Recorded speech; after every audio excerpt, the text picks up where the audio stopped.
در جامعه پلنامونه یاد نتین کی بکنه بعد سری مو ساعت باشه که یادشون نتیمه کنه یهمی قدر خلقی بسیاره او یفتن یا دهنون او گفتی که گندم چیز میکردن خنم میخوردیم میگه تمام دولت خطی راست کنه ایس خیتوی ایس تمام هندوستان ایس هر وقتی خشک بینم همین ریش ما بتروشم برابر شما هم 40 ساله‌ام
ان همون کمر میبینی کو همورا زر کمر میگفتن وقت شده همین قشلاقی ما اصلا نصیروباد نام داشت بعد ها نام قشلاق علش کردن نشید وقتی علش کنی نام همین قشلاق بعد کوفتیم خیلی که گفتیم که بیا همین زر کمر قطعی نام همین زر کمر دمونیمش آن همون کمر میبینی همون زر کمر نام داره بعد همین قشلاق خیلی همه بچه هم واسد برابری رئیس محل خیلی همین رو برنامه زر کمر موندن یک کمر کلان در همین کیما وجود داره برای همین نام همین را به نام همین زر کمر موندن مقصد که هم زر هم کمر هم مای همین مقصد یک دوری سنگ سملاق همین کشلاقیمو هم از سنگ ای اگر خاک بوی بکن بیل بزن هم از سنگ میره هم مای محصولات میشه سیب کاتشکا سبزی پیاز تمام محصولات بود در همین دوری سنگ سملاق خلق ما میکردن میگیرن مثل زندگیش میبره پیش برای همین زر کمر نام زر کمر همین دیه را موندن یا تای 15 16 سال شد نامی همین دیه را نامی به نام همین زر کمر موندن یهمی قدر خلقی بسیاره او یفتن یا دهنون او گفتی که گندم چیز میکردن خنم میخوردیم میگه مردم تماما همین یگان رو نمیرفتیم میتربیدیم و میوردیم اجو همین خم به خم میکردیم زندگی میگذروندیم این هم خیلی زندگی داریم برادر این هم خیلی قشلاق آورد هوای تازه انا که کمر رو ببین قشلاقی که به نام زر کمر موندن کمری که ببین نگاه کنی تاقید میگرده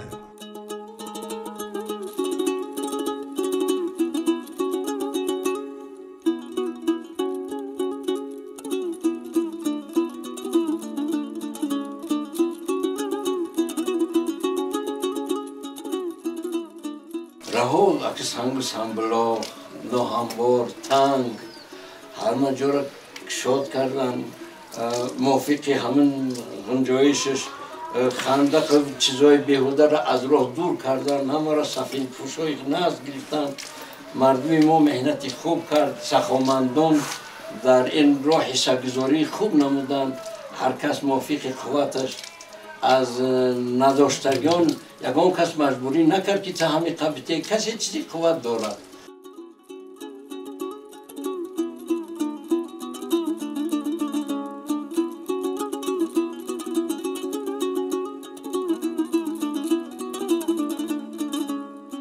11 چند خیلی قریب دمی 12 کیلومتر همین دوری راه را جوارو را لاتو کردیم با سیمن گرفته لاتو که چخر کردیم چخری 50 60 سانتی متر پامیش 30 40 سانتی متر لاتو کردیم که آب جوار با دوری همو بروا دوری همین دیه را سیم چوبو را انا وای لینوی کشیدیم سویتوی نو پروژکتور کشیدیم که شبو رنگی همین رنگای سرخ سبز کبوت زرد همین خیلی تو روزا اگر میسور روشنایی باشه روشنی میکنن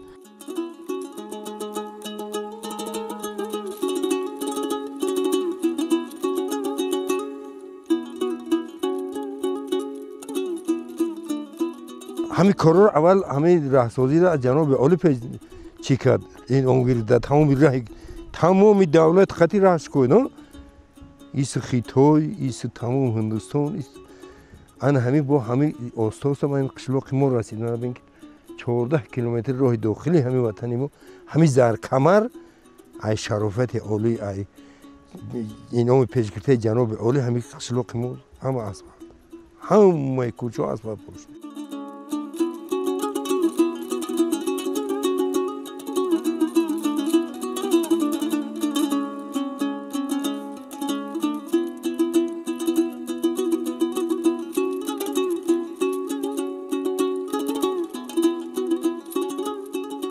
برای کودکای همین نسل نورسی همین دیه رو که ده هم بخشا مقصد حیاشیشون از 4 سالگی و 5 سالگیشون برن همین هم تحصیل علم بگیرن هم شورنوکشون مثل رفتن علم آموختن زیاد میشه با هر یک جو مثل رفته انا صاحب علم معرفت میشوند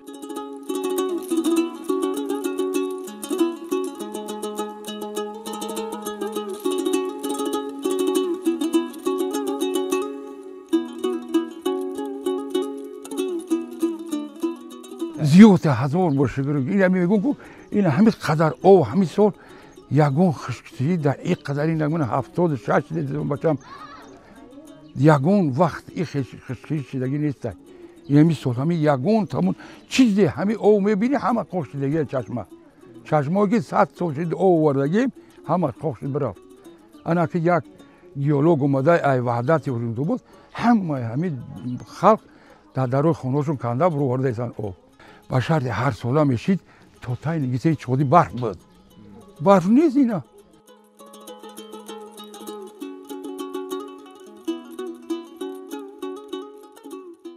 من ای روغون نفقه و محنت زحمت کسی با چشم اگر روغون دیده باشه با قدری برق میرسه با قدری محنت های جناب عالی در روغون میرسه تمامی هستی جناب عالی برای برق ما خیلی این روز کم طاقت میکنیم ما یکم ناشکری نداریم صدقه همین دولت آباد و تازه میشیم که با ایش بوی نمیانیم و نیم دیگه میزگره میره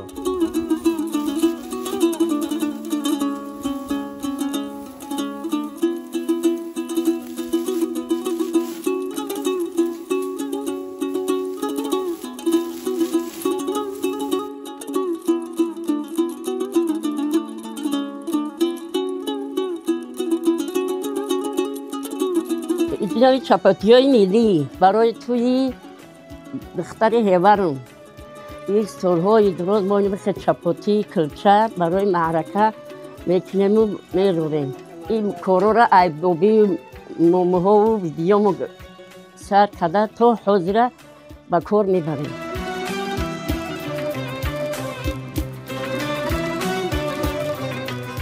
هم برای یاد گرفتیم و این حاضر رو ما خودمون میکنیم دوام داریم برای معرکه ها برای تویو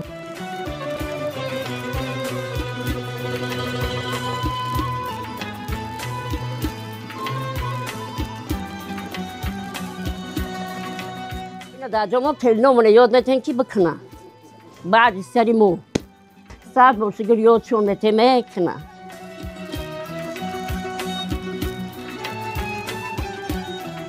پدر و مادرشون رحمت کنه کلنو باشه بچه ها باشه خیلی روز شگازم در خونه پدر بستگی نبودم اومدم این خشتومانم نشونم داد 100 برشگر خیلی میبندیم دم تویو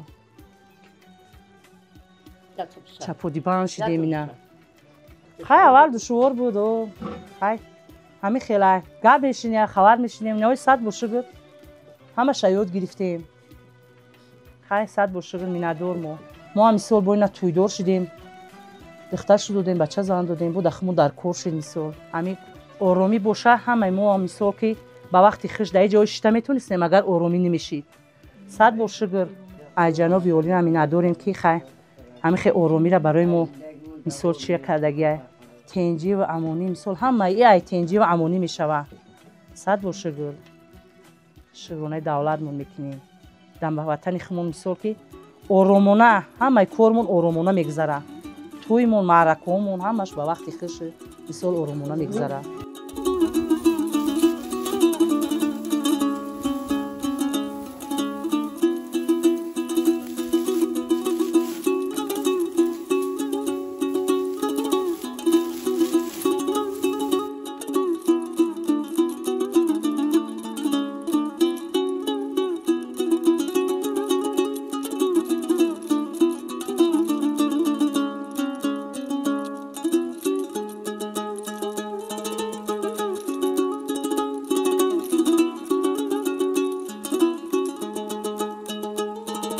اینا همین حاصل امسالای ما که از باغ جمع‌آوری کردیم.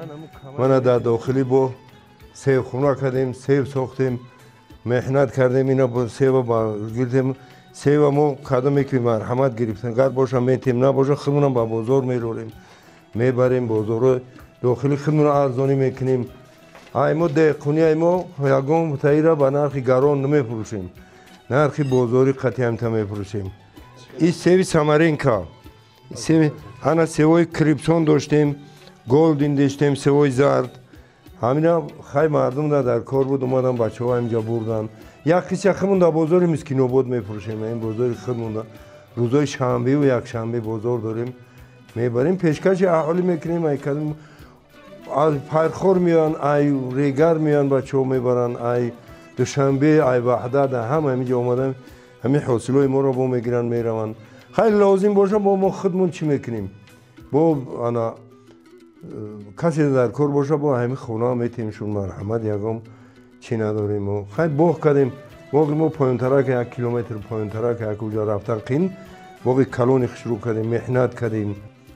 اکرم مردم محل ما عادتاً به همین باغداری و چرواداری و خیلی زراعت کشاورزی و همین چیز مشغولن. از همین حساب زندگی می رود با غیر از جای کاری و معاشی مقصد که ما کار میکنیم میگیریم. با این مهنت مقصد دهقانی با دیگر چیزای فیض و برکت کار و وایش من همین باغار خودم همین نونهال دستی قد شینوندگیم نونهال پروریدم 6 سال 7 سال میخل و وایه رسیدن. همین این بین امسال بگیم که امسال که سالی گرم اومد به حد آب کم مسئله آب و مسئله بود هوا کمتر نامساعد اومد. باز همو با من قریب 1-4 تن سیب گرفتم همین سالای باغم. همین این سورتی و کریپسون خوبی نبینه که به یگان وای دارد یگان یاره و کرم خاچ و کرم انا بگم همین وای ندارد چون که ما اینا دارو میکنیم پارو میپوشیم. اولای همین تیرما اینا های حاضر نرم کنی بخی نیول ها سر میشود و انا یا خواب میمونیم مقصد که تو که همین با از بهار همین انا بیدار میشود. همین خیلی حاصل خوب میتید. یعنی که با پروری هم اینم یک همین چیزی است که با مانند این فرزند میپروری بسیار عجایب ایده. هم انا طبیعتت آرام میشوه، عصب آرام میشوه، هم میروی در من با باغ مشغول میشوی سبب زندگی میشوه. اینا ببینید اگر همین اینا علاقه هر سال اینجا پر بود، این کتاب پر بود، این کتاب پر بود، این زمینا بود. خیلی سال ولی که ما نریختیم هم آوردیم دایره اون کردیم. خب چین نمیوردیم. سوی بسیار نمودی اون بسیار داریم، نوک داریم، سوی کریپسون داریم، سوی سامارینکا داریم، سوی گلدین داریم.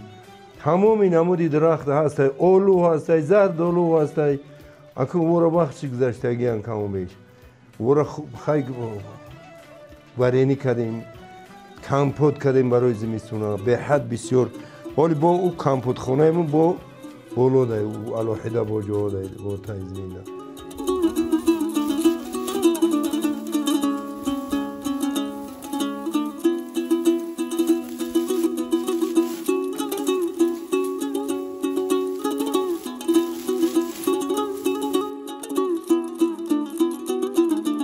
همین کمتر اگر مهنت زحمت در کجایی نباشد در خوب در قمسنگی نه یا اینکه در کلخوزآباد باشد یا اینکه در غرب باشد در فیض‌آباد برای که هر یک اقلیم هر یک منطقه همین شرایط زندگی خچه دارد. در اگر بگیم شهر تو در اون طرفو باشد و تربوز کاری مشغول که مردم و پخته کاری یا بغله کاری در ما با سیب کشاورز دیگر برای همین بعضی ها میگن که همین زندگی خیلی زندگی را کم ترک فهمیدن در کار مقصد سرفرا رفتن در کار به قدر زندگی را رسیدن در کار به قدر همون فرزند همین بسیاری اول میگن که ما یا زواد کنیم یا فابریکه کنیم. زواد و فابریکه را چون میگین؟ زواد و فابریکه فرزند تربیت کن دم همین سین سال نبخه بگرد فرزند خودش زواد ای همه را تربیت خوب کردی همون صاحب علم کردی معلومات دار کردی او فرزند پگه خطا نگاه میگنه. وقتی که فرزند تربیت درست کی نکردی راه درست دکی نرفت انا آینده ختم عذاب میکشی و فرزندم عذاب میکشه زندگی رم جمعیت هم قفا میروه.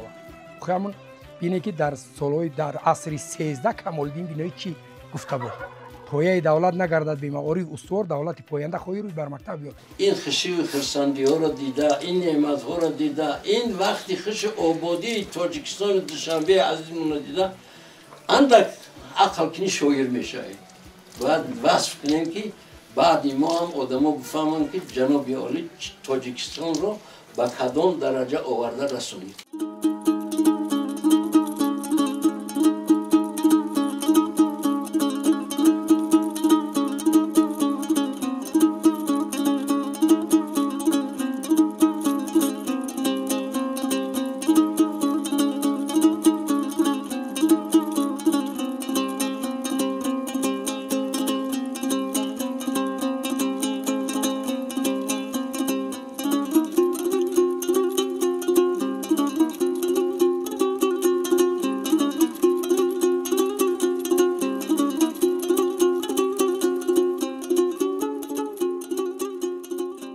خیلی که به همه ما معلوم است یکی از سبب‌های گرمی کم شدن بارشات این تغییریابی اقلیم به نظر می رسد. بنابراین ما باید همه این عامل‌ها را به نظر گرفته برای کبوت‌زار کنی درختان معین کرده شنونیم که با گرمی و با کم‌آبی تاب‌آور باشند. برای همین خیلی که از می‌بینید در این منطقه ما یک جایانه حشری جمع شده حشر برپا نمودیم تا که برای شناندن درختی سوزانبرگ یعنی که درختی ارچه مثال ارچه یا اینکه ساسنا باشد تویکه باشد مژیویکه باشد همین سورت های درخت های را ما باید در اینجا شنانیم که با آب کم احتیاج داشته باشند و در گرمی تاب‌آور باشند. ما در این منطقه برای ارچه حالی جا تیار کرده ایستاده ایم که 500 نهال ارچه را در همین جا ما باید که شنانیم. درباره پیشم کبوت‌زارکنی مرکه کبوت‌زارکنی یک سیاستی است که امروز ناحیه فیض‌آباد قریب که 60% یعنی راههای گیر شاهراه راهها با یعنی کبوت‌زارکنی مبادل گشته است. امروز خود ناحیه فیض‌آباد که ناحیه کوتاه است در یک یعنی مرکه خود نهال شنانی یعنی سر شد اکنون با فرارسی یعنی فصل سرما امروز گفتن با مورد است که نهال مخصوصا شاهراه خود همین شناندن همین درخت ساسنا خیلی موافق است در همین موضعی که سنگزار است موضعی که به شاهراه نزدیک است موافقت میکند و طبیعت ناحیه فیض‌آباد.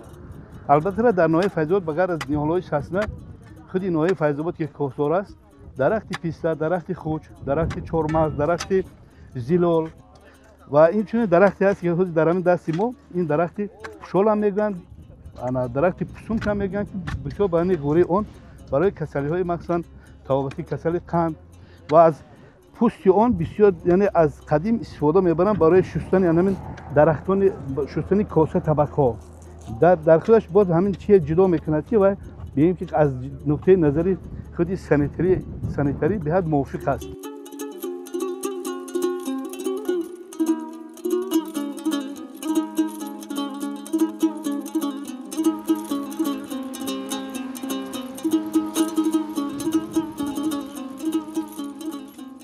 بوته‌درختانی میرویند که با گرمی تاب‌آور میباشند و این چنین آنها خصوصیت‌های خوب شفابخشی دارند. از اون جمله در همین منطقه که از ما می‌بینیم در همین درختی پشال یا اینکه پسونج میگن میروید که برای کسل فشار خون برای کسل دیابت قند بسیار فایده‌ناک میباشد. میوه این طعم تونچی داشته برای چنین کسل‌ها بسیار فایده‌ناک است. میوه این جمع‌آوری کرده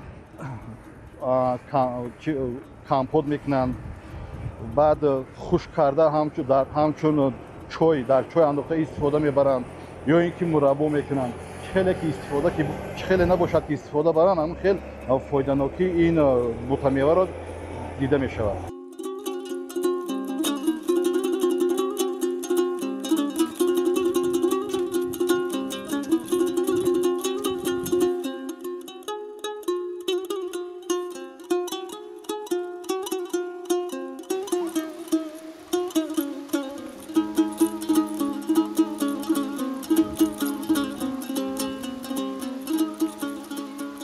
از خردی اولادان اسب قطعی اومدگیم پدر من گذاشت تا دمی پیری 80-90 به اسب نبود. منم مکن اسب خوب دارم، همین حواس مونده همون یک در بالای همون سوار شدن یک گیر گشتن خیلی هم به ما اقدامی تازه میده، قوت میبخشه.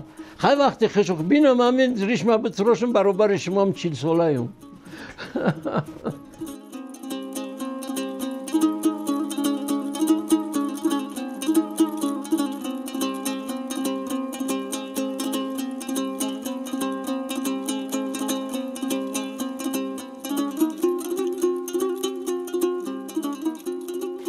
ای گل از گلشنی باغی جهان گم کرده‌ام، ای بلبلی مستم که را هی بوستان گم کردم. غنچه ناشکفتم رفت از جان با خونی دل، صدر دوستان نام نشان گم کردم.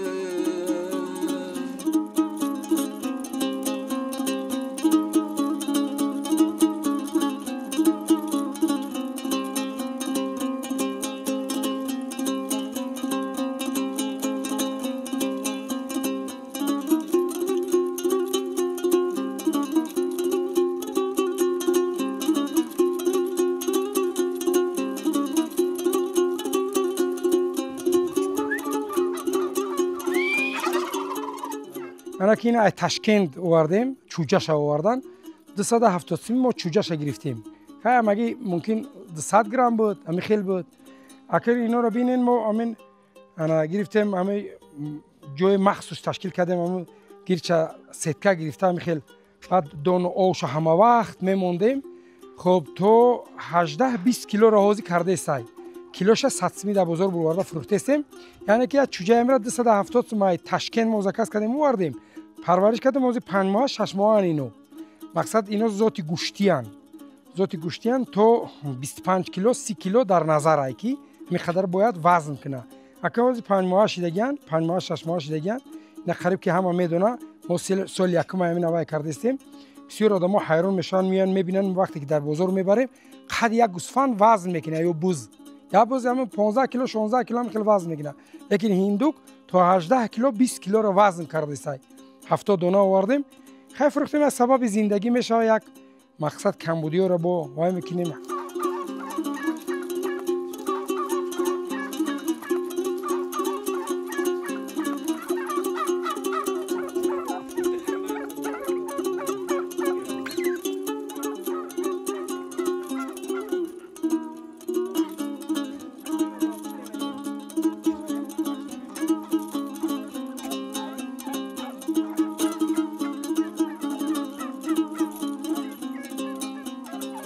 اکن تخشم تخمی انا همین تو حالیت تخم داشتن کم ترک خنکی کرد با اینا وای میکنن که چخیل با قول تاجیکی پشت پر میکنن یک پاتوک یک مرحله میکنن 5 ماه 4 ماه هم تخم میکنن یک 2 ماه اینو تخم کردن و خنکی کرد کم در با ایست کردن ده اگه بعد این بود ممکن با وای کنن با مرحله دیم با تخم میکنن ممکن تخمش کلون یک خیلیش دو زردی داره در یک تخم. انا وای سورتای گوشتی ایده. او تاجیکیو میکنن هر سال. ایران دارم یک 60 تا 50 تا دارم. انا اول یک علایده جو تشکیل کردیم. در همونجا ایونو خیلی ها مثال 7-8 چوجه برآوردن то 15 таи 13 таи чуҷа баровардан сорти мақсад тоҷикии маҳаллӣ хидмат اونا 7 کیلو 8 کیلو وزن میگیرن تا 10 کیلو 12 کیلو اینا تا 25 30 کیلو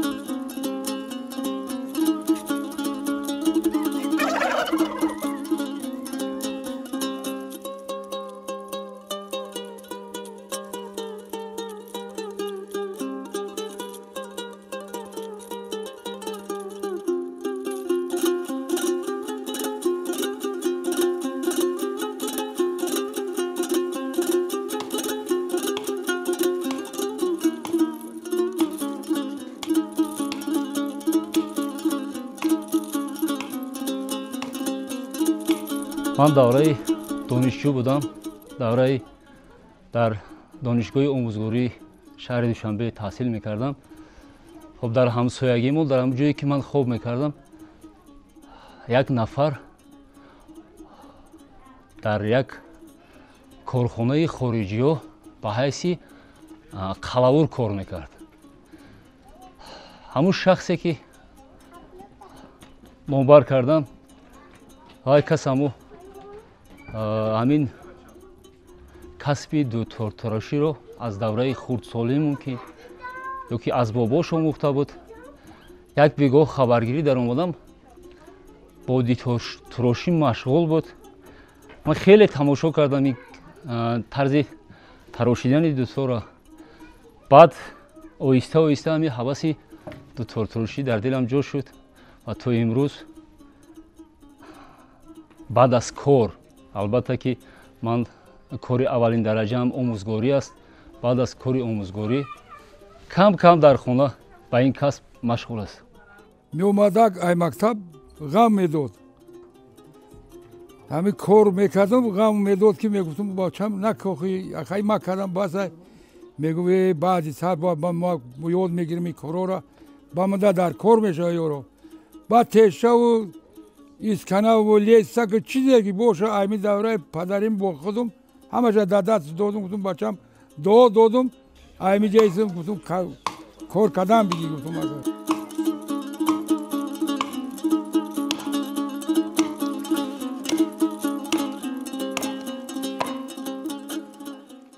من از این کسب افتخار میکنم که خب آدمان دوستان برادران سراغ کرده بهانه دکتر میشود و دیدار دوست یک پیاله چای میخوریم و بعدا یک دکتر توفه میکنیم یک رفیق یک برادر غیر از این در بازار بعد از کار البته که ممکن در یک هفته 3 تا 4 تا 5 تا ممکن شود که 2 تا وقتی که تیار میکنم در همین بازار دهه‌مون نزدیکی خانه تجارت میکنم هم یک رزق روزی فرزندان میشود هم آبرو البته که کسب ضرری ندارد ما شکرانه از این صلح و آزادی و محنت‌های پیشوای معظم ملت میکنیم که امروز ما در یک فضای صلح و آبادی و آزادی عمر به سر میبریم البته که اگر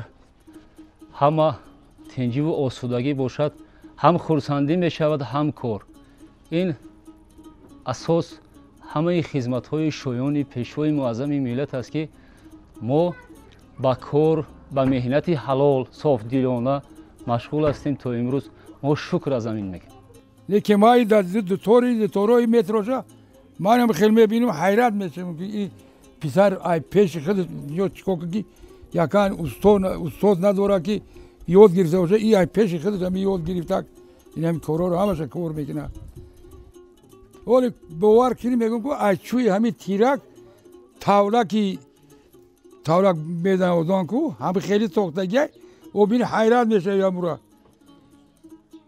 گیتار ورای تمام شوارای می خونه کشور که یکی ما بنوازم یاد بگیرن پسرها این بچه‌های خود یاد بگیرن دیتوری که در دست من است البته که پیوندی هست از دو قسمت қисмати якум косаи дитор аст ва дуюм даста. Коса аз чӯби зардолу аст ва даста бошад аз чӯби чанор. бисёртар агар амин дар дитор ҳар ду тараф ё ин ки мо яккатарошӣ мегем диторе ки бепайванд ҳаст. То ҳамин даста ҳама якҷоя агар аз зардолу бошад бисёр овозаш овози форам аст.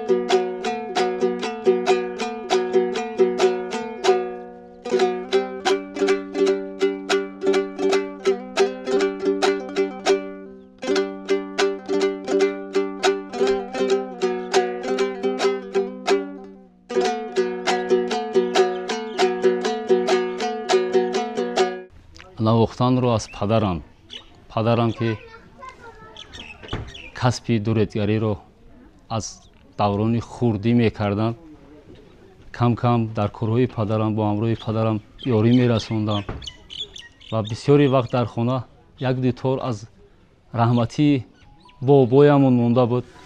Падарам кам кам машқ мекардам, оҳиста оҳиста каму беш аз падар, аку ба ӯ дараҷаи падар нею каму беш камакӣ менавозам.